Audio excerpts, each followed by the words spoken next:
prisoners. How do you see them? Is it like this? People who have broken the law and deserve to suffer the consequences? Are prisons like hotels with TVs and all mod cons, excuse the pun, like the media tells us? Well, imagine you wake up one day in a 12 by 6 foot locked room with just a bed, a table, a chair, a toilet, and a TV. What would you do? Would you watch TV all day?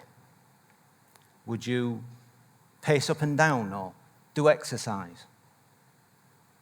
Would you get angry at those who put you there? What if you had to eat all your meals in this room with the toilet in the corner? Or you had to share it with a stranger who may even be violent? Now, think how you would feel. This is how it appears for someone who finds themselves in a British prison for the first time. Locked away from family and friends, in a room with a stranger, all the time in the world to think about it. What's more, this goes on for months, or even years.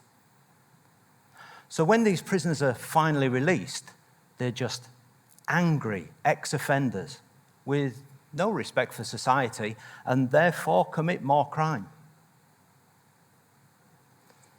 The truth is, prisoners do have TVs, which they have to pay for. They have to work and earn around £8 a week, out of which they pay £1 for their TV and have to buy toiletries, stamps, and anything else they may need other than their 3 basic meals a day. If they misbehave, they will have wages reduced and TVs taken from them. However, if they behave well, they can become enhanced prisoners, earn £14 and get more phone calls to speak to their family and friends, more visit orders to see them. When their family come and visit, they're thoroughly searched. Even the children and babies, which can be humiliating. This is why families are often called the hidden victims. Currently, there are 80,559 prisoners in UK prisons. Out of those, only 65 will never get released. Imagine all those angry ex-offenders out on the street at some point. We all make choices, some good, some bad. Our choices are based on experience or need, a spur-of-the-moment decision. When we make bad choices that mean we end up in prison, we become different people. Not necessarily bad people, but different. Different because of the way society now sees us. For whatever reason you find yourself in prison, you're now an offender. And there's going to be a whole load of barriers put in the way by society that make it difficult to change.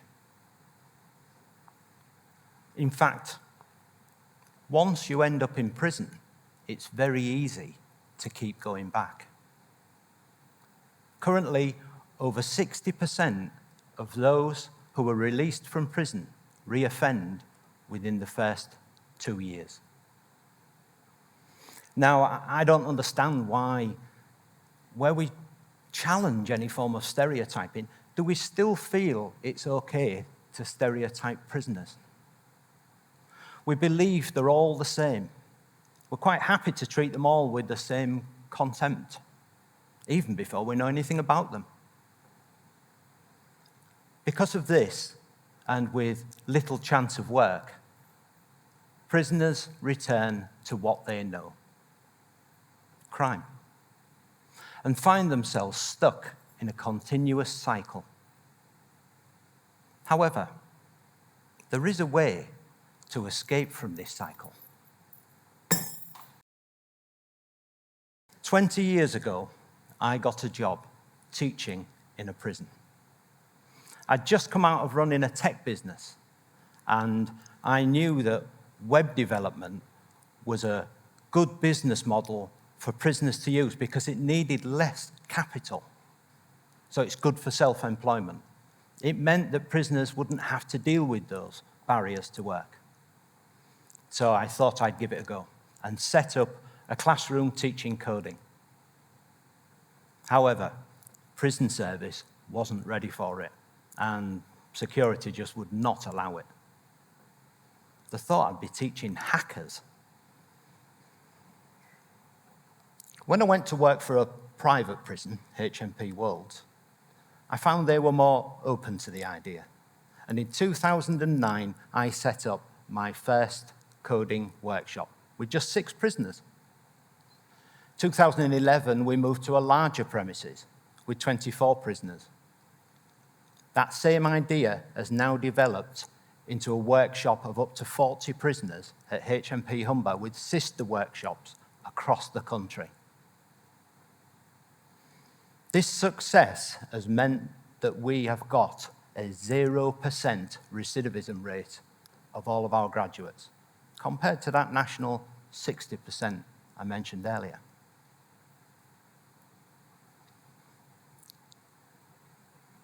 Meet Bob.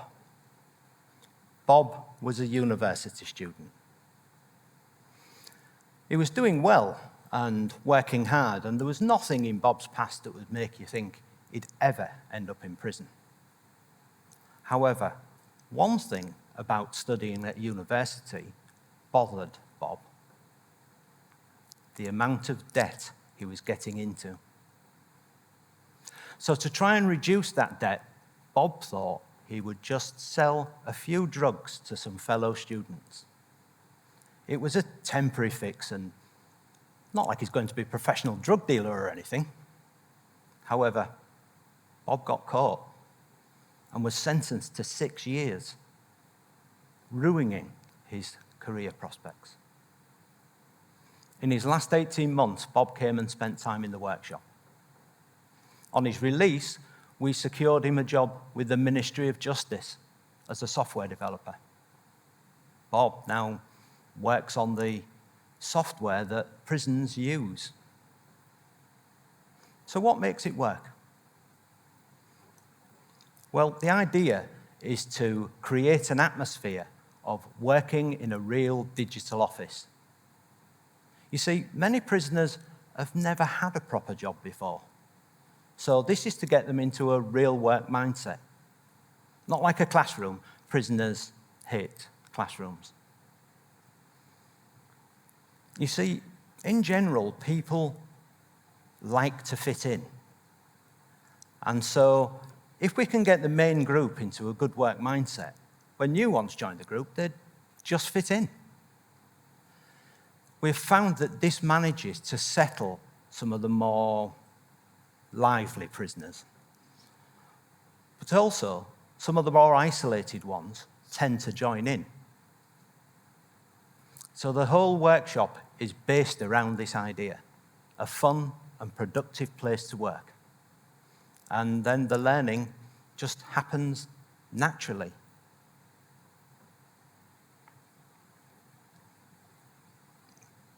The thing is, when prisoners are then released, they're not just ready for work. They're also armed with a set of skills that are in high demand worldwide. And it pays more than drug dealing, as Bob found out. Prisoners love it because it gives them hope for the future. You see, many jobs in prison are about keeping prisoners busy. So, for instance, a prison may have a wood mill where wood comes in and is manufactured into components to make sheds, fire doors, things like that. This is done in an assembly line style process. This has got 3 or 4 prisoners at each station. In the rail world, however, this whole process is computer automated and 1 or 2 people oversee it. So the job inside the prison doesn't reflect the job outside the prison. The coding job is the same inside and outside. But more than that, the project actively finds prisoners work. Meet Frankie. Frankie was involved in a fight in 2015 after a night out. He was under the influence of alcohol, and due to the injuries he inflicted, he was found guilty of grievous bodily harm. Frankie was sentenced to 9 years. Frankie was 21 years old. In his last 2 years, he spent time in the workshop, and on his release, he got a job working for a major high street bank as a software developer.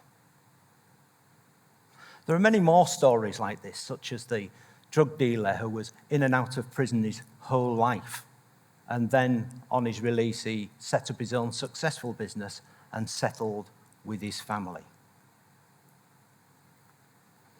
The success of this has meant that this same model has been taken up in other countries of the world, such as France, South Africa, New Zealand, among others. But not only does it change the lives of prisoners, it also breaks the cycle of crime in generations of families. Offspring have better role models. This means there are less victims of crime and a saving on the public purse. I believe that this same model can be used in other industries, such as hospitality. But what do you think? Should we continue to lock them up and keep them busy? Or should we give prisoners a second chance? Teach them to be better citizens, valuable employees. Thank you.